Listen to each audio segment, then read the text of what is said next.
We have a real treat with our next session. We're fortunate to have the cast of HBO Max's new show, Sweet Life Los Angeles, joining us to talk about what it's like being in your 20s in LA, making a splash in business. The members of this cast do everything from operate their own businesses full-time to working in corporate America.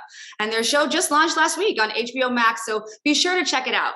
A huge congratulations on the launch and a huge thank you for joining us today to share some of your stories. Congratulations. The Sweet Life has just launched on HBO Max. I am incredibly hyped. I remember I was speaking to you guys and I was like, when is this trailer coming out? When is it coming out? Because I was really excited to see what it looks like to be a Black young entrepreneur from the South Side of LA. So congratulations to all of you. Thank you. Thank you. Thank you. Thank you. Yes. And one thing I noticed while I was watching it was, there's minimal drama in this, right? And I think when people think of reality TV, they think right away, like, oh my gosh, there's going to be fights popping off or this and this. But I was actually really inspired and motivated by all your stories. I think one person had mentioned, I'm ready to be a billionaire, millionaire. Where we at? You know what I mean? We're ready to get it. Talk to me. What were some of your reactions, responses you've had so far since the trailer launched?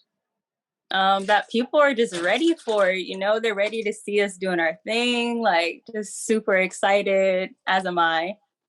Yeah, I think people are just excited to see young Black people thriving and doing really fun stuff and not the typical Black trauma experience. I think this would just be an eye-opener that we do live dynamic lives and we have a great time with our friends. I think this is a story that a lot of people haven't particularly seen before, Obviously, we know what it's like to be young and Black and growing up in LA, but there's a whole world out there that only sees Hollywood, or they only see, the tough aspects of living in South Central that you see on TV. But there's so much more to life out here in Los Angeles that we just hope the world is ready to see. Yeah, I've received so much love and support from this. And it's just people, number one thing that they've been saying is oh man, it doesn't look like so much drama as your normal reality shows. It looks like it's a bunch of love and uplifting and inspiration going on. And that's something that I pride myself with. And I was so happy to be a part of the show. I love that. And I agree. I just felt the love through the screen. I'm I'm ready for this. Give me all the seasons, all the episodes. So let's dive right into the panel. So for everyone tuning in, thank you so much for being here. We really want to speak to what it's like to be a young Black entrepreneur. You have an amazing group of panelists here to kind of talk through a little bit about their experiences. So let's dive in. Can everyone just introduce yourself and just tell me a quick little bit about what your business is? And I'll start with you, Amanda. Hi, thank you, Nana. My name is Amanda Scott. I am a cast member on Sweet Life LA. I am a corporate PR professional. As far as business, I am a landlord and I own my own luxury eyelash company. And it has been a joy trying to balance it all. Difficult, but I'm happy that I have friends like the ones we have on screen today who are doing the same things. So it's regular. Nice. And Ty, what about you?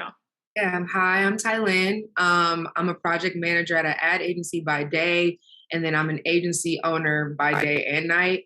I'm happy to be on the cast, out here making a name, putting on good events for the city and for the people. And again, thank you for having me. Hi, I'm Briana. I am the CEO and founder of Buttered by Brie. It's an organic body butter line, and I'm just really looking to expand that into being more than just body butter. Hi, my name is PJ Compton. I'm a cast member on Sweet Life Los Angeles. I'm a co-founder of a record label called Lost Sound, and also a founder of a streetwear clothing brand called His and Hers.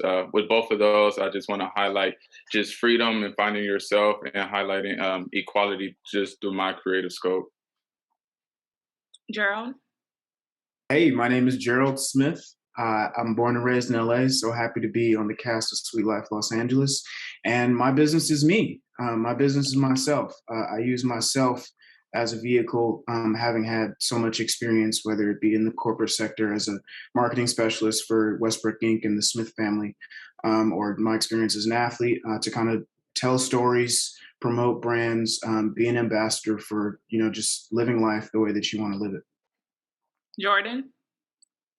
My name is Jordan Bentley. I'm 24 years old from California, or Los Angeles, California.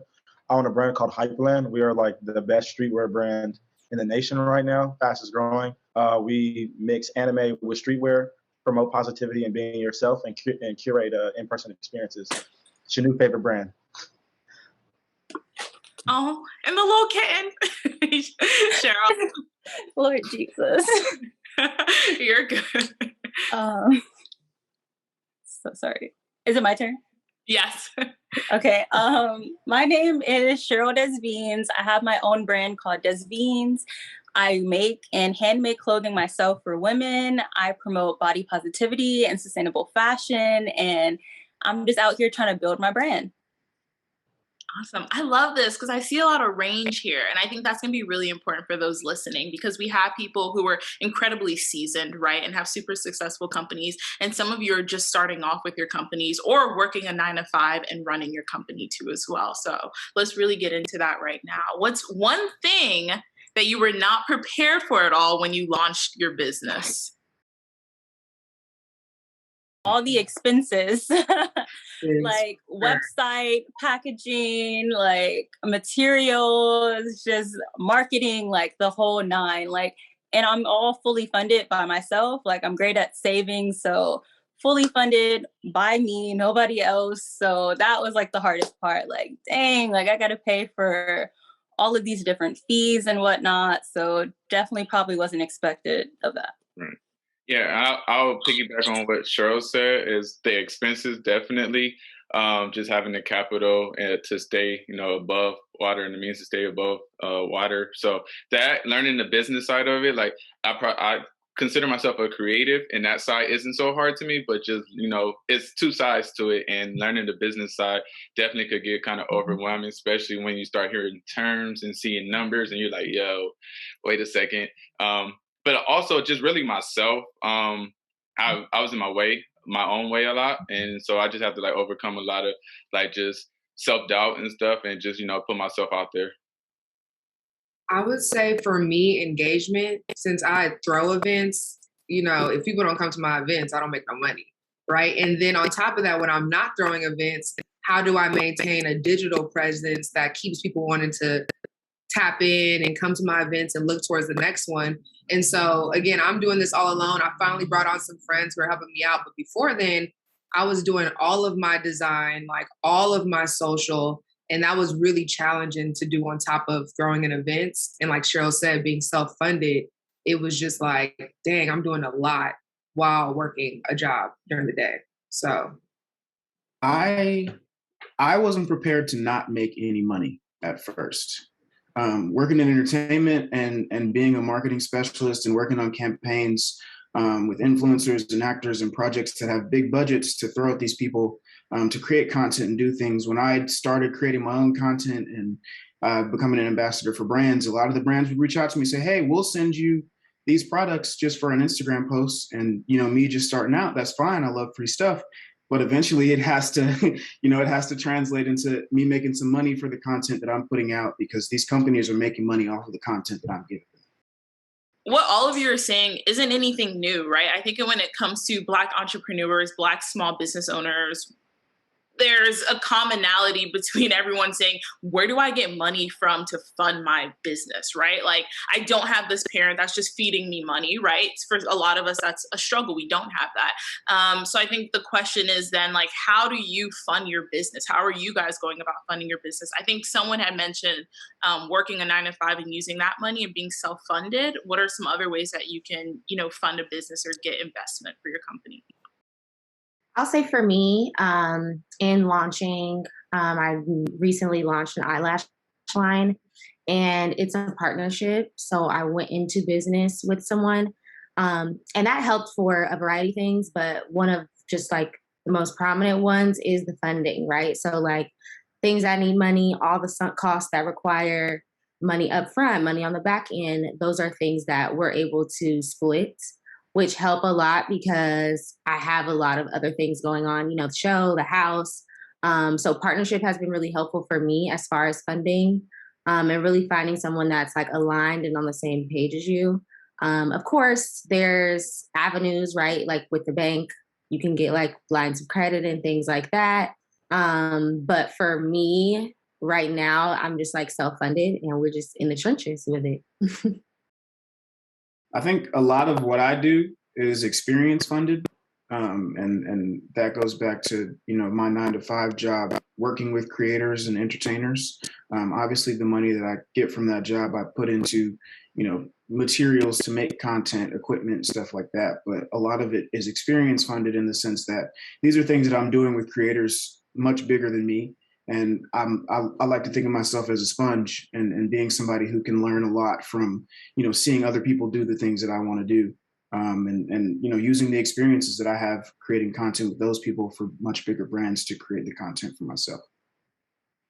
Yeah, and I would like to say, the funding as far as with my two businesses. So for the Lost Sound record label, I actually have partners within that too. So a lot of what Amanda was saying as far as like splitting the cost and all the overhead, it's very helpful, especially if you don't come from a long line of wealth. And then also with the clothing line, also have a partner within that too, and splitting that.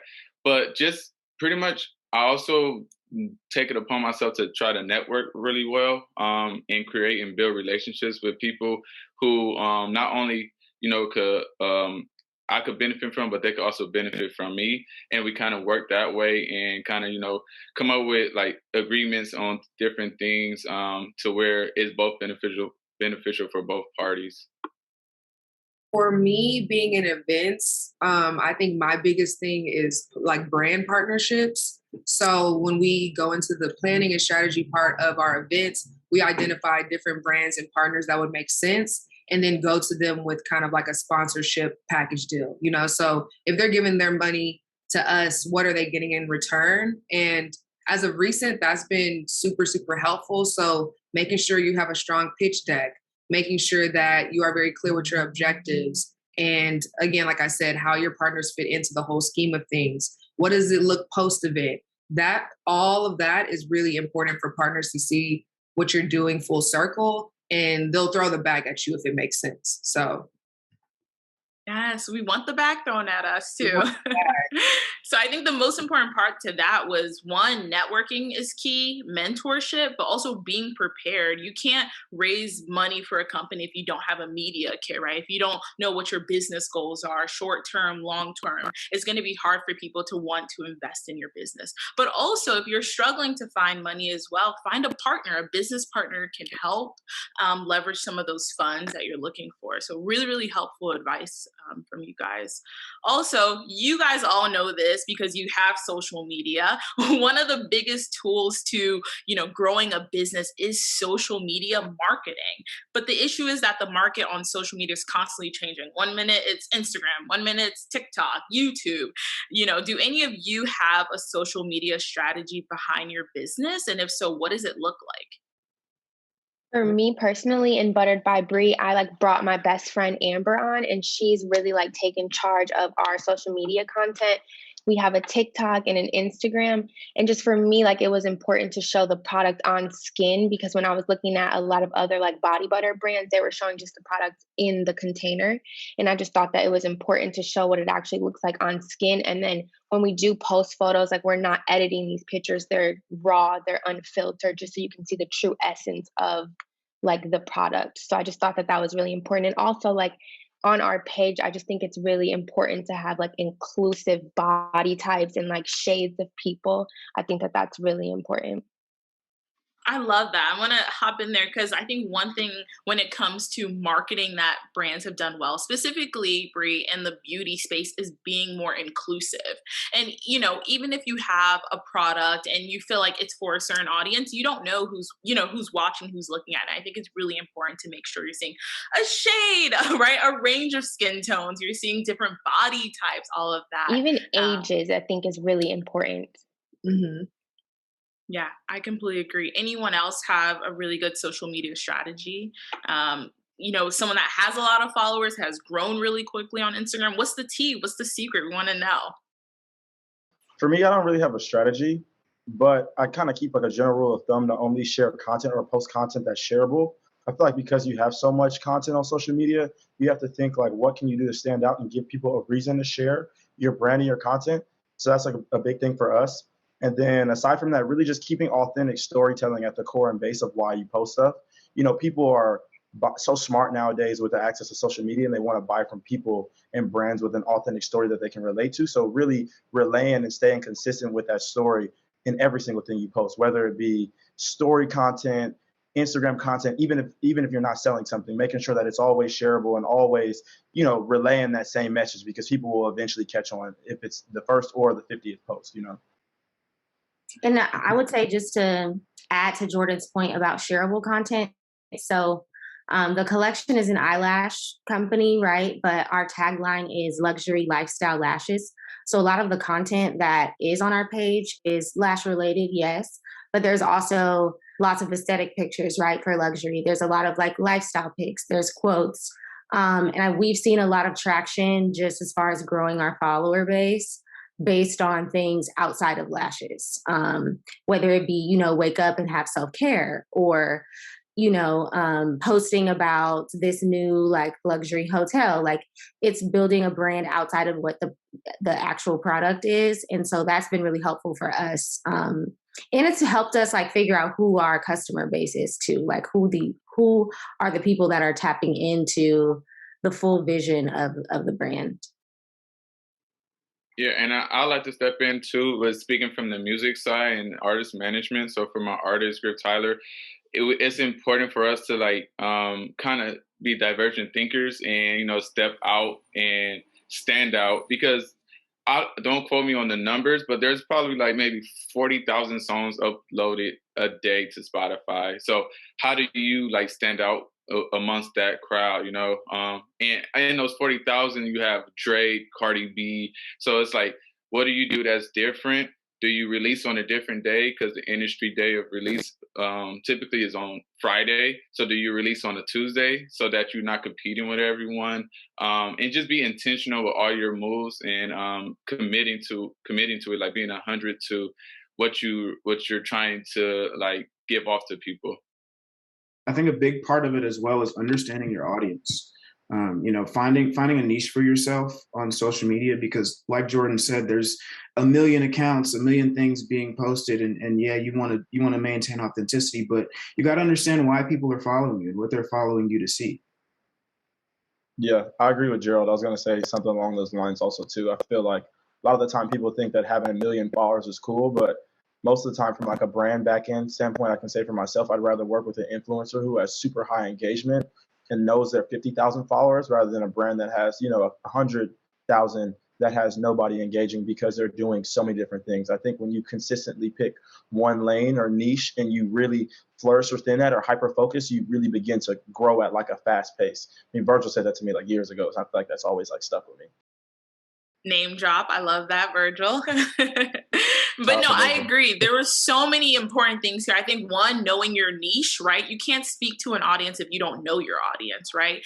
Two, being inclusive through your content. If you want a wider audience, you have to be mindful about that.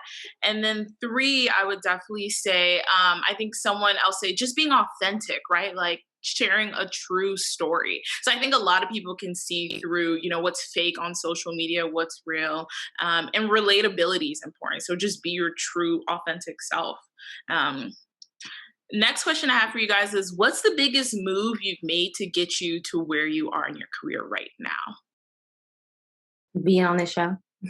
Period. I'm like, period. Not like that, but yeah. The show has been a really, really different experience than anything I've ever done. Anything I thought I'd do. Amazing to say the least, but this is by far like the most radical thing I've done. For me, it was just the move from Michigan to LA, like, is probably the biggest thing I've done. Just like, it's opened so many doors and so many opportunities for me. Like, my life has like completely changed in the 3 years that I've lived in LA. Bringing on a team to House Party. And it's like, shout out to Jordan, because we had a really good conversation, and he's like, don't be afraid to ask for help. You need to bring a team if you want to scale. And that really stuck with me. And so last Juneteenth, I brought on homies who did everything for free, which was so tight. And it scaled house party. I just feel like next year people are going to be looking out for us. And I was just so grateful for that advice and so grateful for my team. So I would just say, you can do it all yourself if you want, but like when you have a strong unit, it'll take you places. For me, it was an attitude switch. Just understanding that, I mean, in everything that I do, whether it's corporate or non-corporate, people want to work with somebody that's extremely positive and puts their best foot forward at all times.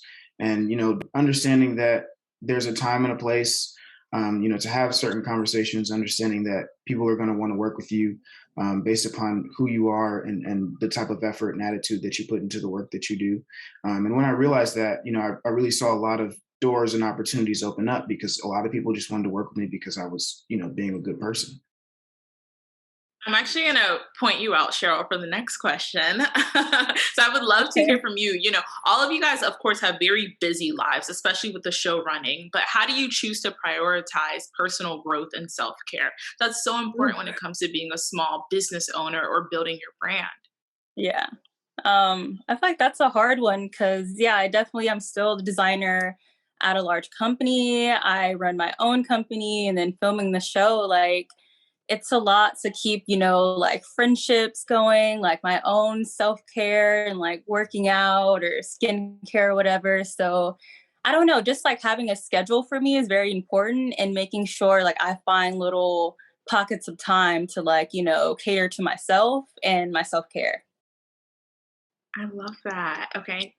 I was like, does anyone else have any tips they want to share about self-care, personal growth, and how you make time for that? Yeah, I'll say my family honestly is like having a solid foundation in the village. My mom and my aunt just, although they tell me all the time how proud they are of me and what I've been able to accomplish and what I plan to accomplish, they also remind me like slow down, don't work so hard, make sure you enjoy the moment, enjoy life. I was on the phone with my aunt yesterday actually, and I was telling her everything that is going on with the show, everything that's going on outside of the show, and how excited I am about the upcoming things I got going on. And she was so happy for me, but she made sure to tell me, like, sounds like you're working yourself to death. Like, make sure you don't, you know, make sure you enjoy it and take time for yourself and relax and have some fun and things like that. So honestly, for me, it's just like my support system. They keep me grounded and make sure, you know, keep my head on the right track. I think it's really important to like know that you can take a day off and that you can say no to things and that it's okay to rest. Like we're so conditioned to like think that we have to work every single day, 24 hours a day, but like really it's fine to just take time for yourself and your body and your mental health. Like you don't have to go to every single party, every event. Like it is really okay to just chill sometimes. I was going to say, which is funny before you said that, Brie, like, I feel like most people's self-care is to decompress, where I'm just like, I want to make as many memories as possible with my loved ones. And I really nurture my relationships and the friendships that I have with my, like, who's in my circle. And in return, that has brought me so much peace because I know that if I do need to lean on someone, if I do need to talk to someone, like, I'm accessible and they're accessible. And it's just, my self-care is just so much bigger than me. And I've always kind of been that way. And so I would just say, nurture the people around you who have your back. So then when you're at your low, they still have you. And when you're at your high, they still have you. I don't do the best job with self-care. That's okay. And personal growth. I will say though, when my social meter is getting to red area, I will definitely like take the weekend or take a few days and just like disconnect. No phone, no socials. But on a day-to-day, week-to-week, I just be going. But I think that's important to admit because I think a lot of people think they need to have it together right away and they need to know how to say no right away and take a break, but it's all a learning lesson, right? But I think saying no, as Brie mentioned, is the first step. So many of us try to do everything as small business owners, but you got to just take a step back so you can grow and reflect. Is there any other, business tips that really helped you when you were starting? Like saying no, for example, that's a really good one. Is there any other major business lessons that you've learned so far, or tips? I think for me, it's really just the importance of having a great team. I think going back to our last question where you talk about mental health and being able to take a break, if you have a team, that's great. It's easy for you to offload some of your responsibility. And, you won't have to take on so much as far as stress, and that'll give you the time to say, hey, I can take a break because I know, my right-hand man is going to get this job done for me, and know that the world's not going to end because you have some people, a great foundation that's helping you, stay uplifted. So I really think having a great team is like really the most important foundation for growth, taking those personal breaks and really just keeping your business like going forward and growing. I think it's like a saying that says, if you want to go fast, go alone, but if you want to go far, go together. And I feel like I live by that. I say it's about, knowing your worth, understanding that there are opportunities far and few, hundreds of thousands out there, but, understanding that you got to take advantage of the ones that are best for you. There are ones that you got to walk away from, ones that you really got to key in on, but knowing your worth, because at the end of the day, no one really knows that but you. No one knows how much the work that you put in, how much the relationships that you build, how much the output of what you do is worth, except for you, because you're the one putting the time and effort into it. I would say don't take design too lightly. Really invest in your creative and invest in graphic designers who can visually bring your business to light. Like, I think, having a strong social presence and doing all the back end right is cool, but people are looking for visually appealing assets and things, like Jordan said earlier, shareable content. So take the time to get a fire logo, take the time to have someone make some of your social posts, your website, like, come with it, because that's the first thing people see. And if they're not intrigued by your content, then you've kind of shorthanded your business a little. Yeah, and I would say just have being able to accept, and also being able to adjust. Different things are going to come. Everything's not going to be your fault that it happens. It might be out of your control, but you get to control how you react and how you go from there on. And so whether it's like with T-shirts, printing shirts, and there may be a mistake, or if it's on the music side, or maybe with lashes, or whatever it may be, if you're throwing an event like Tylynn, everything is not, always going to go perfect, but you got to be able to accept and adapt and adjust. And that's one of the big things that I've learned. Yeah, for me, like PJ said, oh, sorry. When you're just starting off, like, you don't have to think everything needs to be perfect. Like, for me, I started my brand last year, and I feel like for the longest I had been thinking like, oh, I want to start a brand, but like, oh, the logo's not right. I don't know what I want to do, but it's like, you just got to do it. And if it's not perfect, like, you're going to get better. And as you go, you're going to grow, and it's going to get there. But don't overthink, get out of your head, and just do that shit. That is the exact same thing I was going to say. Like, you do not have to be perfect starting out. There's always room for improvement. Like, Cheryl, you just took the words out of my mouth. I agree. Just do it. If you're watching this, you've been wanting to start this small business for so long, this is your sign. You just got to go out and do it. Because I think someone? All right, I saw people pointing. Did I do something wrong? PJ said, just do it. And I made the Nike. Oh, yes. So yes, just do it. If you're watching this, this is your sign. Just go out and do it. Because I think the most important thing is once you start, you can start getting feedback and just only get better from there. But you won't be able to do that if you don't just start. I think this is a great transition point to kind of switch gears and get into the show, right? Because we've seen a little bit of it, but we know there's some secrets, some things going on that we don't really know about. So first, I want to ask, what made you decide to join the show? Can everyone just share a little bit about that, please? I just feel like this is an opportunity that, like, if you were presented, like, you cannot turn it down. Like, Issa Rae is the executive producer. It's in LA. It's just, there's just no way you could say no, honestly. I'll say, and Cheryl and Jordan can tell you, and Kofi, who's not here, but we literally spoke this shit into existence. Like, for the longest, I've been saying that, I have such a dynamic group of friends, We're all doing such great things. The city is so rewarding to us. We deserve to be on TV. Like, people need to see this. People need to understand that, you know, there's people out here that are doing really cool things for themselves, with great people that support them, and just moving the way that we move. Like, it's something that we spoke into existence. And when this opportunity comes at you after having speaking it into existence for so long, it's not something that you turn down. I feel like for me, what made me say yes was because I was doing it with people that I know and that I love, because I don't think I could have did this if it was like a random group of people, you know, like it's very authentic and I'm very comfortable being around, you know, my homies. Yeah, I would say it's just, this is like a once in a lifetime opportunity almost, and you don't turn that down. You just take it and you run with it and carry it as far as you can. And then it's also just putting on for where you're born and raised, LA, right? It's like, we want to make the city proud.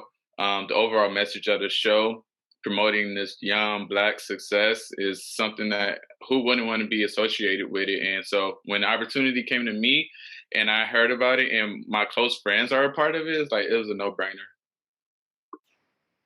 Yeah, Jordan and Jerrold called me one day, and it was just like, absolutely. Like, what do I need to do? And since then, it just was like, I don't think I ever imagined it to be this, from the audition tapes to just like where we are now. You know, like, I don't know, just grateful for the universe and y'all. Yeah, I'm still in awe. So I'm just grateful. I guess Jordan and Jerrold called Tylynn. She called me and was just like, hey, there's this thing. And I'm like, yeah, I'm at home quarantining. This was like mid 2020. So I'm like, I'm not doing nothing else. Like, let's do it. And I can't believe that this is the end result, honestly. Yeah, I think for me, the overall thing was just, you know, lighting the fire and showing the spotlight for all of my friends. You know, I was excited for myself to obviously get the visibility, but kind of what Jerrold was saying, you know, we've all been doing such dynamic things throughout our life, regardless of the show. And I felt like the show was an amazing opportunity for us to finally be able to like showcase that on a broader spectrum and just really expose people to what we're doing. I feel like a lot of us have been at this point where it's like, man, all we need is that extra exposure. All we need is this extra visibility, and we can take off, because obviously we're all smart, we're all talented, we're all capable, and we really just needed that extra push to get us to that next level and really just, you know, show people like, hey, this is what we do already. Now let me show you what we can do if we have like a great foundation and the visibility. You know what I'm saying? It was tight. I was excited for everybody else. I'm like, yo, man, me and my friends about to eat. We've been supposed to be rich. It's like, now it's finally the time to like show people like, yo, look, this is what we could do when we got it right. On God, man. I think the realest thing that everybody has said is that none of this is like, you see reality TV and you see how they get on TV and act, and most of them aren't even really friends in real life, and they're doing stuff that they'd never in their lifetime do if it wasn't for TV. All of the stuff that you saw us do in the trailer, everything that you will see us do is stuff that we do in real life, man. Like, we really live this life. And for that to be on TV is, you know, a testament to what great friends I got here for first and foremost, to give everybody on this call their flowers. But, you know, like, just understanding there's really people out here that are doing things and moving the way that we're moving. I'm inspired. I don't know if you all are who are watching right now, but I'm super inspired and motivated. And if you all want more of this energy, more of this inspiration, you should definitely make sure to tune in into Sweet Life LA on HBO Max. We're so excited for you all. Congratulations. And I just hope your businesses blow up in a year from now. You're all going to be millionaires and billionaires. Just speaking that into existence right now if you already aren't. So thank you guys so much. Thank you. Thank you. Thank you.